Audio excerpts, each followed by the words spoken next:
नमस्कार दोस्तों, स्वागत है आपका अपने YouTube channel Binu education point में। दोस्तों, बिहार जीविका भर्ती दोस्तों जो है ये बहुत बड़ी वैकेंसी रहने वाला है और इसका एग्जाम जो है कंफर्म है कि आपका सितंबर लास्ट अक्टूबर फर्स्ट वीक में इसका एग्जाम हो जाएगा दोस्तों। ठीक है, इसका पूरा जो है गुणगान पूरी तरीका से जो है इस पे काम आपका शुरू हो चुका है ऑलरेडी। ठीक है, ये जो है हम लोग लगाएंगे आज सीट नंबर 12 लगाएंगे। इससे पहले आपका 1 से लेकर 11 तक आपको सीट करवा दिए दोस्तों, याद रखना। अगर आपको छूट गया है तो आपको प्लेलिस्ट हम बना दिए हैं, वहाँ पे सारा दोस्तों आपको जो है सीट मिल जाएगा। तो आप जाके एक एक करके सारा वीडियो को देख सकते हैं और अपनी तैयारी को मजबूती प्रदान कर सकते हैं। ठीक है, ये सेट आपका कंप्लीटली जो है आपका जो सिलेबस दिया हुआ है, ठीक है, ये सेट सभी के लिए कॉमन है, ये भी याद रखना, सबके लिए कॉमन है ये।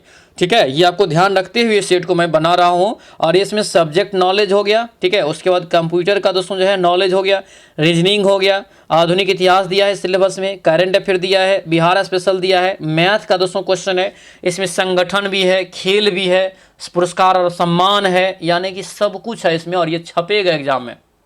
ठीक है, और यही पैटर्न पे आपके एग्जाम में क्वेश्चन पूछा भी जाएगा, ये भी आपको ध्यान रखना है। यही पैटर्न पे आपको सेम टू सेम पैटर्न आपके एग्जाम में पूछा जाएगा, याद रखना इस बात को।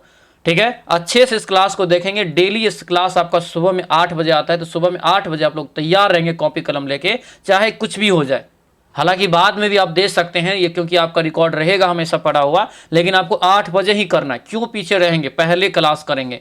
ठीक है, ये चीज़ों का आप अच्छे से समझिए और डेली क्लास करना आप शुरू कर दीजिए, क्योंकि एग्जाम में ज़्यादा समय नहीं बचा हुआ है। शुरू से लेकर के लास्ट तक आप लोग इस वीडियो को अच्छे से देखना, तभी जाके आपको एक एक चीज़ का समझ में आएगा, पॉइंट आप अच्छे से समझ पाएंगे। ठीक है, तो चलिए दोस्तों आज की इस क्लास को हम लोग शुरू करते हैं। क्लास को शुरू करने से पहले दोस्तों जो भी इस चैनल पर नए हैं जरूर चैनल को सब्सक्राइब कर लेना और इस वीडियो को सभी लोग लाइक कर देना। लास्ट में हमें जरूर बताना दोस्तों ये कि कैसा लग रहा है ये क्लास और किस तरह से आपका तैयारी चल रहा है, हमें कॉमेंट करके आप जरूर बताएंगे। ठीक है, तो चलिए दोस्तों आज की इस क्लास को हम लोग यहाँ पे शुरू करते हैं। ठीक है, पहला यहाँ पे क्वेश्चन देखिए क्या पूछा जा रहा है। पहला यहाँ पे क्वेश्चन है कि 1857 का विद्रोह जो हुआ था इसका तत्कालीन कारण क्या था। बहुत ज़्यादा इंपॉर्टेंट चैप्टर हो जाता है, क्योंकि यहाँ से आपका हर एग्जाम में क्वेश्चन जो है पूछना तय है। ठीक है, 1857 की शुरुआत होता है दोस्तों, याद रखना 10 मई को इसका शुरुआत होता है। ठीक है, 10 मई को। और ये कहाँ से इसकी शुरुआत होता है, तो मेरठ से इसकी शुरुआत होता है। कहाँ से, मेरठ से इसकी शुरुआत होता है, तो ये भी यहाँ से आपको याद रखना है। ठीक है, ये दोस्तों मेन कारण था इसमें चर्बी वाला कारतूस। हालांकि बहुत सारे कारण थे, लेकिन मेन कारण में आपको गिना जाता है चर्बी वाला कारतूस। आंसर ये बी आपका राइट आंसर होगा। ठीक है, इस आंदोलन से पहले दोस्तों किस आदमी ने दोस्तों जो है, किस क्रांतिकारी ने इसके लिए बलिदान दिया था, तो मंगल पांडे पहला व्यक्ति था जिन्होंने इस आंदोलन के पहले ही बलिदान दिया था। यानी कि मंगल पांडे के बलिदान यानी फांसी के बाद ही दोस्तों ये जो है आंदोलन जोर पकड़ लिया था। ठीक है, ये चीज़ों का आप अच्छे से समझेंगे। अलग अलग क्षेत्र में अलग अलग आदमी जो है इसका क्या किया, नेतृत्व किया। जैसे बिहार से पूछे 1857 क्रांति नेतृत्व किसने किया, वीर कुंवर सिंह का। ठीक है, इसी तरह से आपका सारा चीज पूछा जाता है। आंसर ये बी आपका यहाँ से करेक्ट आंसर हो जाएगा।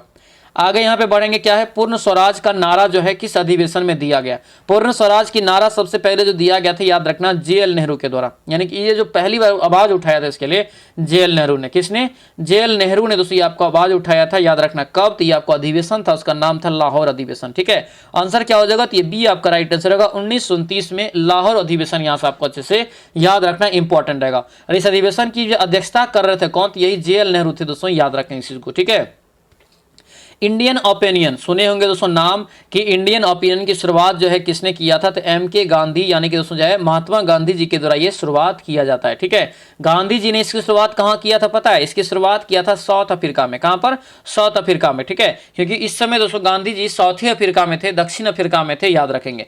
गांधी जी जो दक्षिण अफ्रीका से लौटे थे, ये आपको याद रखना है, ये लौटे थे दोस्तों 9 जनवरी को। 9 जनवरी को याद रखना, 1915 को ये लौटे थे। इसीलिए प्रत्येक वर्ष 9 जनवरी को क्या मनाते हैं, तो भारतीय प्रवासी दिवस के रूप में भी मनाया जाता है, याद रखना इस बात को। इतना पॉइंट पहले समझ लिए। अब यहाँ पे क्वेश्चन पे है, इंडियन ओपिनियन नामक ये पहला जो समाचार पत्र की शुरुआत किया था दोस्तों कहां पर, ये साउथ अफ्रीका में 1904 ईस्वी में। ठीक है, 1904 ईस्वी में। आंसर क्या हो जाएगा, ये सी आपका बिल्कुल राइट आंसर होगा, तो ये सी आपको याद रखना। ठीक है, अगला यहाँ पे क्वेश्चन है, दांडी यात्रा। दांडी यात्रा क्यों कहा जाता है पता है, इस यात्रा की शुरुआत जो होता है दोस्तों कहाँ से, ये आपको याद रखना है, साबरमती से इसका शुरुआत होता है। साबरमती से इसका जो है शुरुआत होता है, याद रखेंगे। ठीक है, ये कहाँ पहुंचता है पता है, ये पहुंचता है कहाँ पर, पहुंचता है दोस्तों याद रखना दांडी तक। पहुंचता है ये दांडी, इसीलिए इसका नाम है दांडी यात्रा। ठीक है, इस यात्रा के दौरान ही दोस्तों जो है सविनय अवज्ञा आंदोलन की भी शुरुआत किया गया था। सविनय अवज्ञा आंदोलन की भी शुरुआत किया गया था। अवज्ञा आंदोलन की शुरुआत ये आपको यहां से याद रखना है। ठीक है, कब ये शुरुआत हुआ था, डेट याद रखना, ये 12 मार्च को दोस्तों यहां पे जो है इसकी शुरुआत होता है, 12 मार्च को 1930 में, ध्यान रखेंगे। ठीक है, इतना पॉइंट समझ गए। इस आंदोलन को लीड जो कर रहे थे कौन, तो याद रखना जो है गांधी जी के द्वारा इस आंदोलन का लीड किया जा रहा था, यानी कि नेतृत्व किया जा रहा था।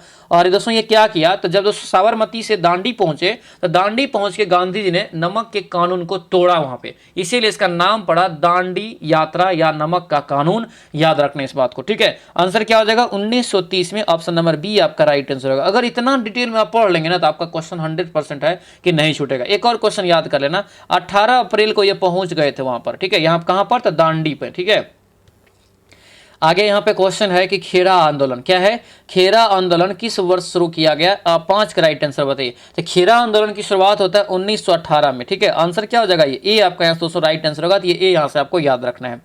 आगे बढ़ते हैं, रूरल डेवलपमेंट से यहाँ पे कुछ क्वेश्चन दोस्तों है कि जो कि आपके सिलेबस में दिया हुआ है। ठीक है, देखिए क्या क्वेश्चन है, मनरेगा योजना किस वर्ष शुरू किया गया, ये बताइए। मनरेगा, सबसे पहले मनरेगा का पहले जो नाम था, क्या नाम था, पहले जो इसका नाम था, पहले नाम जो था इसका नरेगा नाम था। क्या नाम था, नरेगा। क्या था, नरेगा था। नरेगा की शुरुआत जो होता है याद रखना 2006 में होता है। ठीक है, अब बोलेंगे सर 2005 में क्या हुआ था, तो नरेगा अधिनियम को पारित किया गया था 2005 में। ठीक है, और ये नरेगा अधिनियम जब 2005 में दोस्तों पारित हुआ तो दोस्तों इसको शुरुआत जो कर दिया ये आपको 2006 में कर दिया, याद रखना।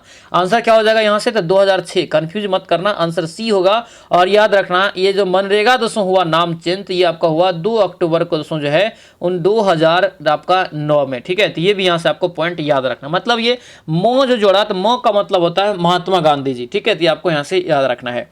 अगला क्वेश्चन देखेंगे, प्रधानमंत्री ग्राम सड़क योजना का उद्देश्य क्या है।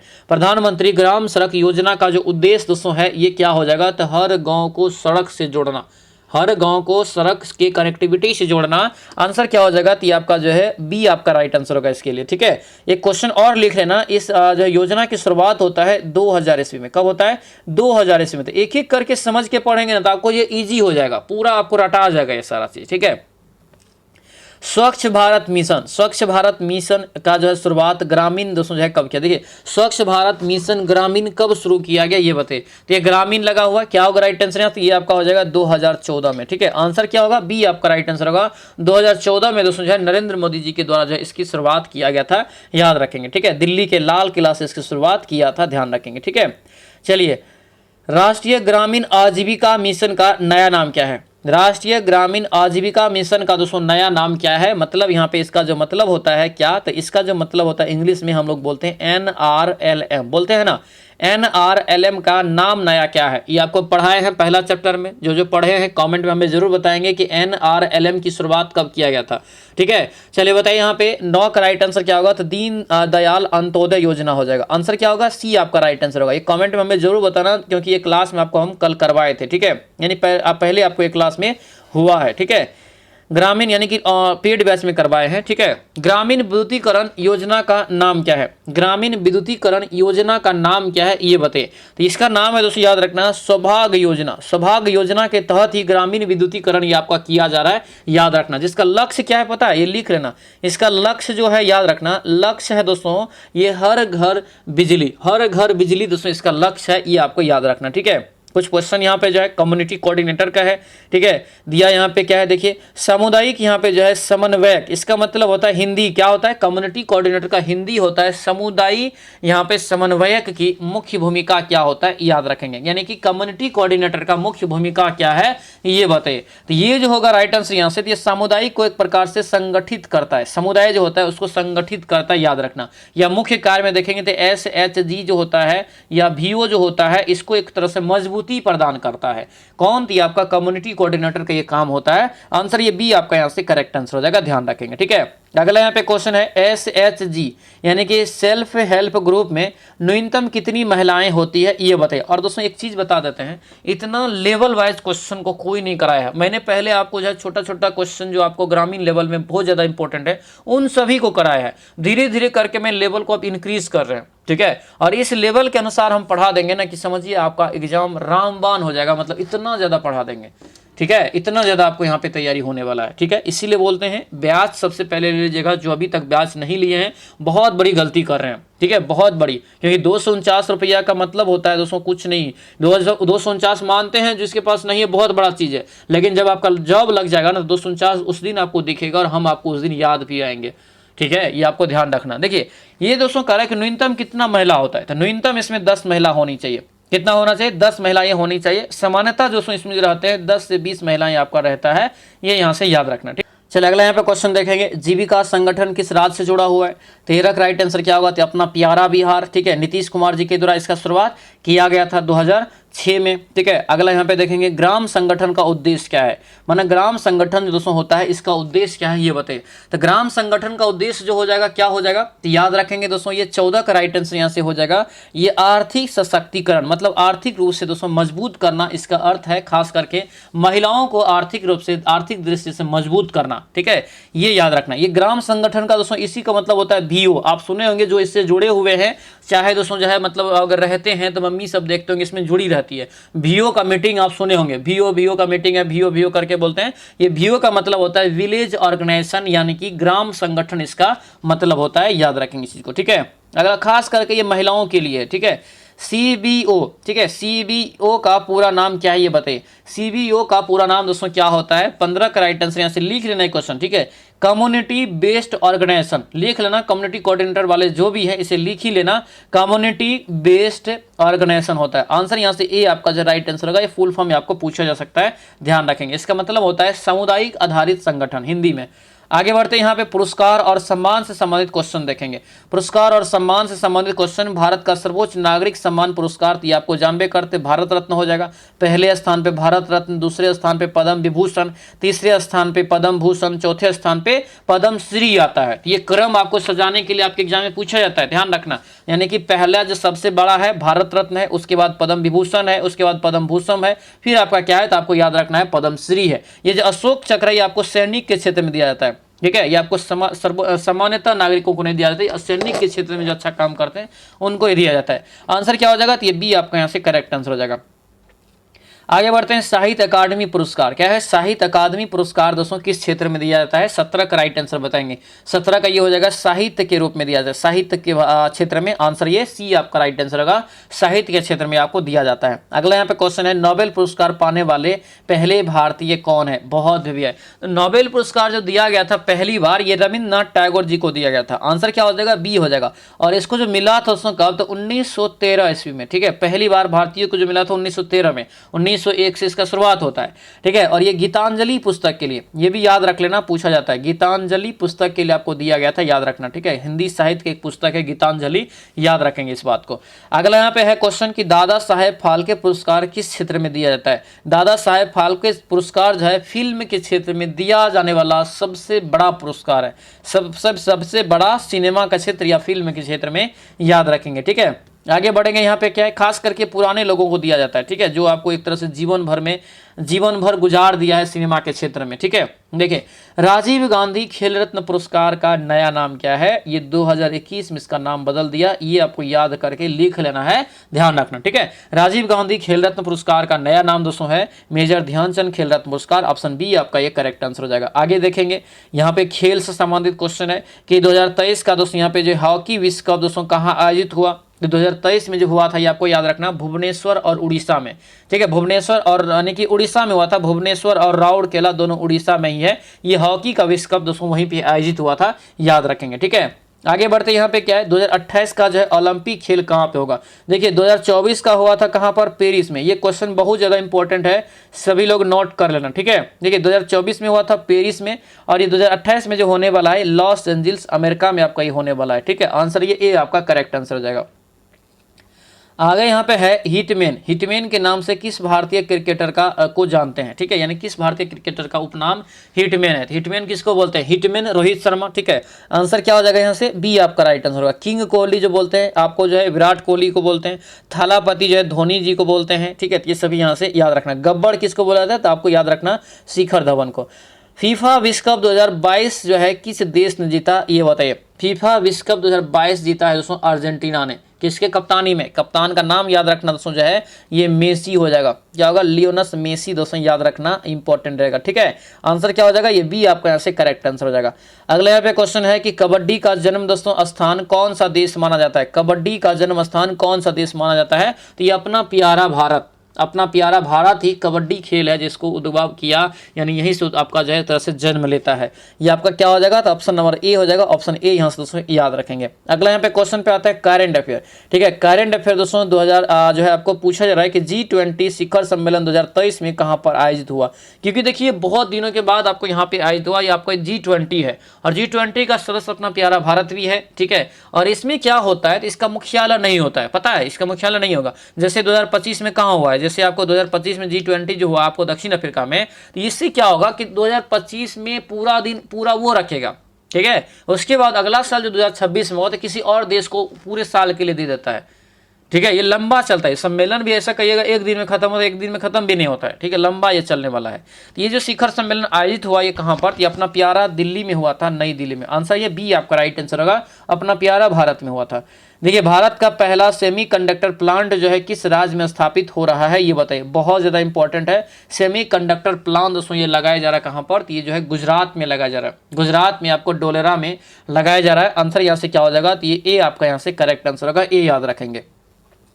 चंद्रयान 2, इतना दिन से आपको चंद्रयान 3 पढ़ा रहे थे, चंद्रयान 1 भी पढ़ा दिए, लेकिन आज आपको बताना है चंद्रयान 2 कब लॉन्च किया गया था, इसका प्रक्षेपण कब हुआ था। तो चंद्रयान 2 का जो लॉन्चिंग हुआ था दोस्तों 2019 में हुआ था, ठीक है। कब हुआ था, 2019 में। आंसर क्या हो जाएगा, ए हो जाएगा। 2023 में जो हुआ था चंद्रयान 3 का हुआ था, चंद्रयान 3 का हुआ था 2023 में, याद रखेंगे। आगे बढ़ते यहाँ पे क्या है कि 2024 में जो है यहाँ पे 2014 का यहाँ से पूछ दिया है। 2014 में नोबेल शांति पुरस्कार किसको मिला था, इसलिए पूछा गया कि सबसे कम उम्र में नोबेल पुरस्कार प्राप्त करने वाली महिला बनी थी कौन, मलाला यूसुफजई, जो कि कहाँ का है, पाकिस्तान का। यहाँ का सोचिए, पाकिस्तान का ये है, पाकिस्तान का है। और इसके साथ में ही मिला था कैलाश सत्यार्थी को भी, याद रखना, बचपन बचाओ आंदोलन के लिए, ठीक है। ये आपको ध्यान रखना है। क्या हो जाएगा ये, तो मलाला यूसुफजई और आपका जो है कैलाश सत्यार्थी, इन दोनों को जो है शांति के क्षेत्र में 2014 में ये नोबेल पुरस्कार प्राप्त हुआ था। आंसर डी हो जाएगा, ए एंड सी यहाँ से इसका राइट आंसर होगा।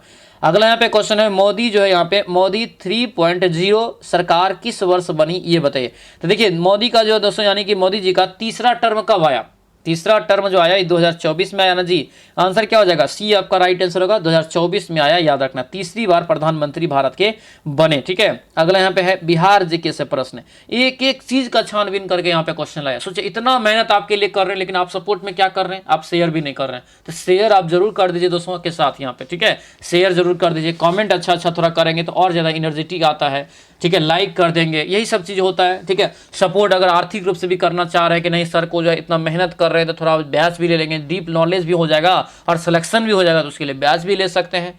बैच आपका ओपन है। कितना मेहनत है दोस्तों, याद रखना इसी को। तो आप थियोरिटिकल अगर अच्छे से पढ़ के अगर ऑब्जेक्टिव बनाते हैं तो आपका रिजल्ट और कंफर्म हो जाता है। उसके लिए आपको बैच लेना पड़ेगा, बैच आप जो है ले लेंगे। बैच का लिंक जो है, एप्स का लिंक आपको इस वीडियो के डिस्क्रिप्शन बॉक्स में दे दिए। एप्स का जो है एप्स डाउनलोड करके साइन अप करके फिर वहां से पेड कोर्स में जाके बैच को खरीद लेंगे, ध्यान रखेंगे। जयप्रकाश नारायण का बताइए जन्म कब हुआ था। जयप्रकाश नारायण जी का जन्म पूछा जा रहा है, क्या होगा, बिहार के मोस्ट इंपॉर्टेंट क्रांतिकारी में इसका गिना जाता है, मोस्ट इंपॉर्टेंट में। इसको प्रसिद्धि कब मिला, 1942 ईस्वी में, ठीक है। प्रसिद्धि का मतलब होता है कि इसकी पहचान कब बना, 1942 ईस्वी का जो भारत छोड़ो आंदोलन आया उसमें ज्यादा पहचान मिला इसको।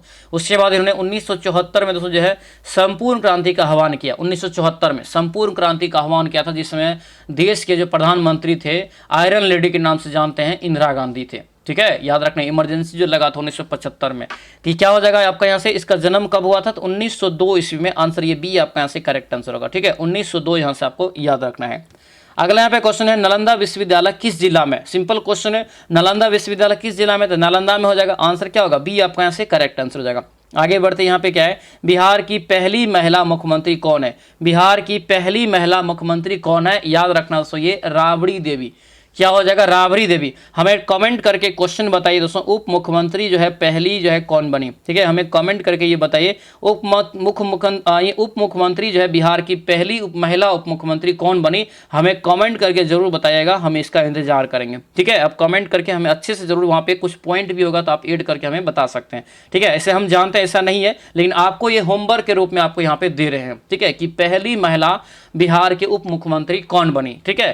क्वेश्चन इसका जो राइट आंसर यहाँ से पहली महिला मुख्यमंत्री का राबड़ी देवी हो जाएगा, जो कि 1997 में दोस्तों ये बने थे, कब, 1997 में, ये आपको याद रखना है। 2 प्रश्न आप लोगों को दिए होमवर्क में, ठीक है, ये 2 प्रश्न का आंसर आप लोगों को कमेंट में लिखना है, ठीक है। एक आपको दिए थे जो है आपको उधर, ठीक है, इधर आपको यहाँ पे दिए हैं, ये दोनों का आपको कमेंट में जरूर आंसर लिखना है। बिहार का राजकीय त्योहार कौन सा है, बिहार का राजकीय त्योहार जो है दोस्तों यहाँ पे याद रखना ये छठ पर्व हो जाएगा, क्या होगा, छठ पर्व हो जाएगा, आंसर ये ए आपका राइट आंसर होगा, छठ पर्व। छठ पर्व में दोस्तों किस देवता की पूजा होता है, सूर्य देवता की, यानी सूर्य का पूजा यहाँ पे दोस्तों हम लोग करते हैं, उगते सूर्य और डूबते सूर्य दोनों की पूजा यहाँ पे किया जाता है, ठीक है।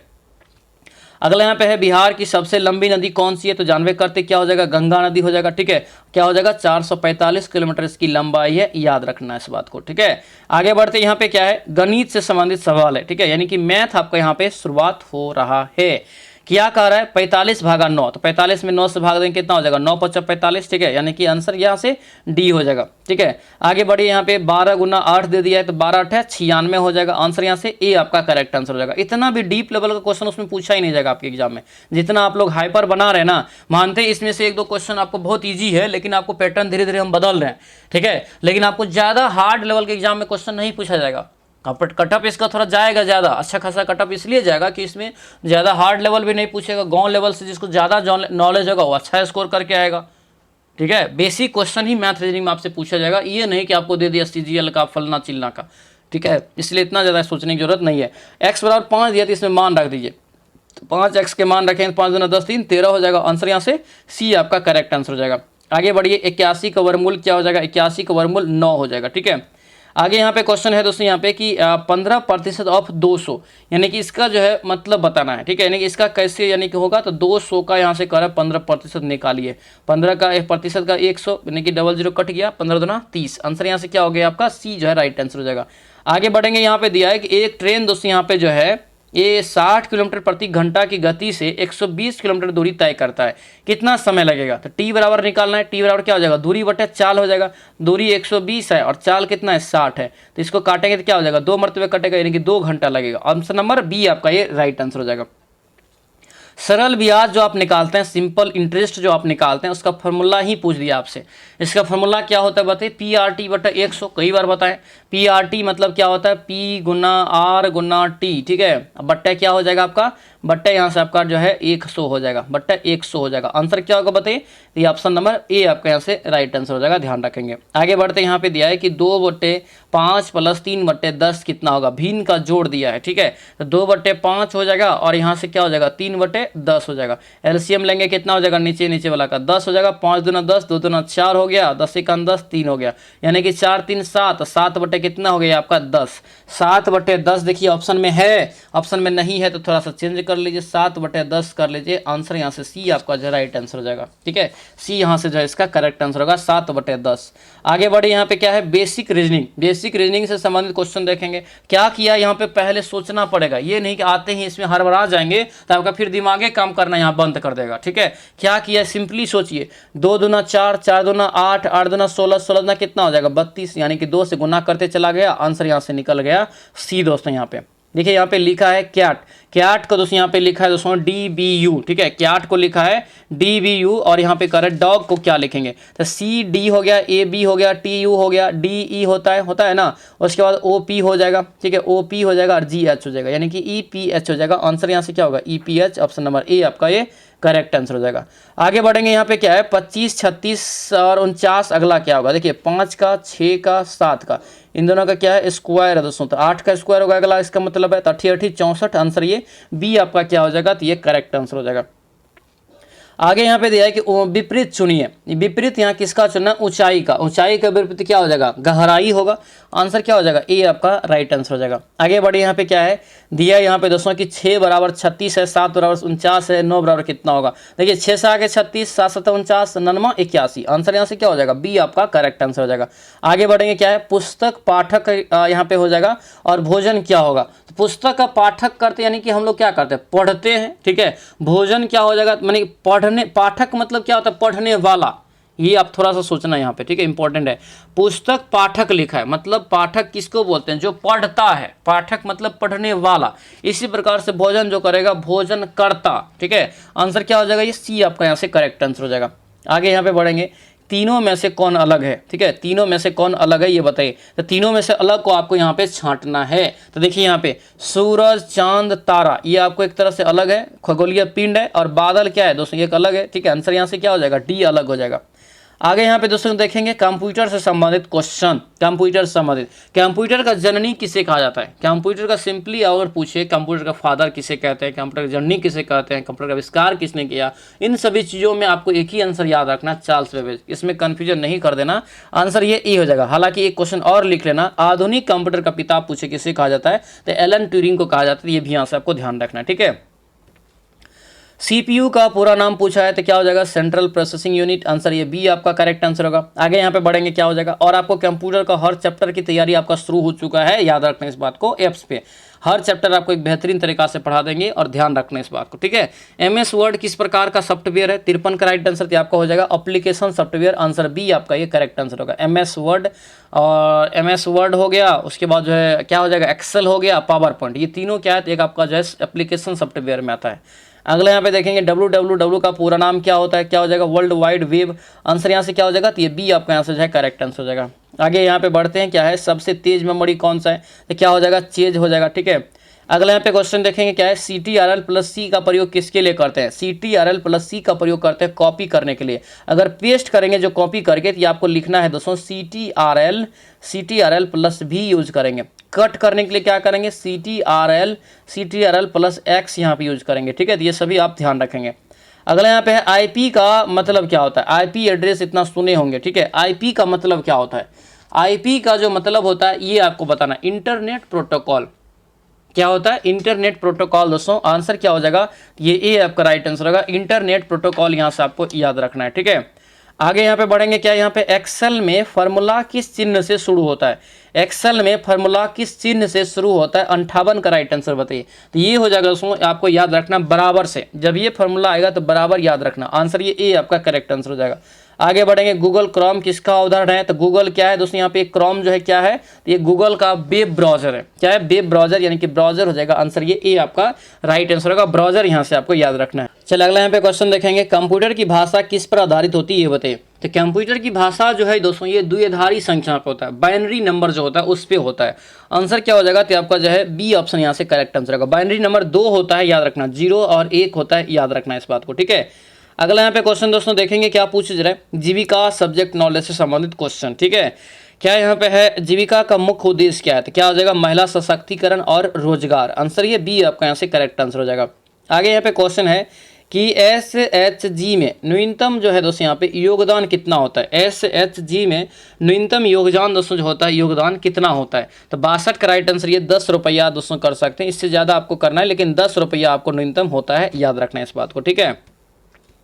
अगला यहाँ पे क्वेश्चन है, VO का पूरा नाम क्या है। VO मीटिंग जो होता है, VO का पूरा नाम बताइए। विलेज ऑर्गेनाइजेशन होता है। आंसर ये ए आपका राइट आंसर हो जाएगा, ठीक है। आगे यहाँ पे क्वेश्चन देखेंगे, क्या पूछ रहा है कि जीविका योजना किसके सहयोग से चलती है। जीविका योजना जो है किसके सहयोग से चल रही है। ये जो चल रही है याद रखना बहुत इंपॉर्टेंट रहेगा, ये वर्ल्ड बैंक के सहयोग से। क्या हो जाएगा, वर्ल्ड बैंक। आंसर ये बी आपका दोस्तों करेक्ट आंसर होगा, वर्ल्ड बैंक, याद रखना। अगला यहाँ पे क्वेश्चन दोस्तों देखेंगे, SHG बैंक लिंकेज प्रोग्राम की शुरुआत कब हुआ। ये क्वेश्चन को सभी लोग दोस्तों कॉपी में नोट कर लेना और याद रखना। इस क्वेश्चन का जो राइट आंसर होगा 1992-93 होता है, ठीक है। आंसर क्या हो जाएगा, तो ये बी आपका राइट आंसर होगा। बोलेंगे सर 1992 तो पहले भी आपको जो पहले से ही स्वयं सहायता समूह चल रहा है, लेकिन बिहार में जो जीविका न शुरुआत हुआ जी, तो आपको आधारित है। आंसर यहाँ से क्या हो जाएगा, तो ये बी आपका से करेक्ट आंसर हो जाएगा। अगला यहाँ पे देखेंगे सीआरपी का पूर्ण रूप क्या होता है। सीआरपी का जो पूर्ण रूप होता है याद रखना कम्युनिटी रिसोर्स पर्सन, आंसर ये ए आपका राइट आंसर होगा, पर्सन वाला याद रखना। सीसीएल का नाम सुने होंगे, ठीक है। सीसीएल का मतलब क्या होता है, तो cash credit limit, cash credit limit होता है। आंसर यहाँ से क्या हो जाएगा, तो ये ए आपका राइट आंसर होगा। अगला यहाँ पे क्वेश्चन है एसएचजी बैठक कितने अंतराल पर होती है बताइए। तो ये जो होता है बैठक दोस्तों कितने अंतराल पे कितने, तो ये आपको प्रत्येक जो है साप्ताहिक बैठक होता है, यानी कि इसका जो है माने कि साप्ताहिक बैठक है, ये ध्यान रखना। आंसर बी आपका ये करेक्ट आंसर हो जाएगा। अगला यहाँ पे क्वेश्चन है जीविका के अंतर्गत महिला किसान प्रोड्यूसर ग्रुप किस क्षेत्र से जुड़ा हुआ है, ये बताइए। महिला किसान प्रोड्यूसर ग्रुप जो है किस क्षेत्र से जुड़ा हुआ है, तो याद रखना ये क्या हो जाएगा, कृषि क्षेत्र से, ठीक है, कृषि से जाएगा। ऑप्शन नंबर बी आपका ये करेक्ट आंसर होगा। अगला यहाँ पे देखेंगे BRLPS का पूरा नाम क्या होता है। इसका जो पूरा नाम होगा Bihar rural livelihood programme promotion society, ठीक है, क्या हो जाएगा, तो देखिए Bihar rural livelihood promotion society, answer ये ए आपका यहाँ से राइट आंसर होगा। तो ये था दोस्तों आप लोगों का जो है सेट नंबर 12। हमें उम्मीद है कि आप लोगों को बहुत बेहतरीन लगा होगा। आप हमें कमेंट करके जरूर ये चीज़ का दोस्तों जानकारी दीजिए कैसा लगा। और 2 क्वेश्चन आप लोगों के लिए छोड़े हैं, उस क्वेश्चन का भी आंसर आप कमेंट में हमें जरूर बताने का प्रयास करेंगे, और डिटेल उसका जो भी जानते हो उस डिटेल में भी लिखेंगे। इससे क्या होगा, तो आपका नॉलेज गेन होगा और उस चीज़ को आप अच्छे से याद रख पाएंगे, ठीक है। और सभी लोग जितने भी नए हैं चैनल को सब्सक्राइब कर लीजिए, वीडियो को लाइक कर दीजिए, वीडियो को शेयर कर दीजिएगा, ठीक है। और इंपॉर्टेंट जानकारी जो अभी तक ये बैच से नहीं जुड़े हैं तो इस बैच से भी आप जुड़ जाइए। सिलेक्शन बैच है, सिलेक्शन दिला के छोड़ेगा। सब्जेक्ट नॉलेज की गहराई से नॉलेज आपको हो जाएगा, 20 नंबर कन्फर्म समझिए। ऑल सब्जेक्ट की तैयारी हो जाएगा, ठीक है। उसके बाद 100% रिजल्ट अगर आप अच्छे से फॉलो करते हैं तो किसी भी प्रकार की अगर आपको तकलीफ होता है तो आप इस नंबर पर हमें व्हाट्सएप मैसेज भी कर सकते हैं। Daily live class, recording class मिल जाएगा, लाइव नहीं होगा तो रिकॉर्ड क्लास उसका मिल जाएगा। फिर आपको जो है दोस्तों यहाँ पे chapter wise theory plus MCQ हो जाएगा, ठीक है। उसके बाद इंपॉर्टेंट नोट्स हो जाएगा, प्रैक्टिस शीट हो जाएगा। यानी कि रिकॉर्ड क्लास का मतलब ये हुआ कि किसी दिन अगर कोई इमरजेंसी आ गया तो उस दिन लाइव नहीं हो सका, तो उस दिन आपका क्लास ना छूटे, इसके लिए आप लोगों को रिकॉर्ड क्लास की भी व्यवस्था है। और आपका रिकॉर्ड का मतलब एक और चीज होता है कि जो लाइव क्लास हुआ है उसका रिकॉर्ड आपके सेक्शन में हमेशा रहेगा। मतलब समझे कि जो आपको जब समय मिलेगा तब उस वीडियो को देख सकते हो, रिकॉर्ड का आप वीडियो को, ठीक है। उम्मीद करते हैं आप सारा चीज़ अच्छे समझ रहे होंगे। इस बैच को लेने के लिए मात्र 249 रुपया खर्च करना है, और 249 रुपया में आपको जो है नौकरी का सपना, बेरोजगारी की दुनिया से बाहर आने का जो है सपना पूरा हो सकता है, ठीक है। चलिए दोस्तों, अब हम लोग जो है यहाँ पे सेशन को एंड करते हैं। मिलेंगे हम लोग जो है नेक्स्ट वीडियो में, नेक्स्ट क्लास में। तब तक के लिए जय हिंद।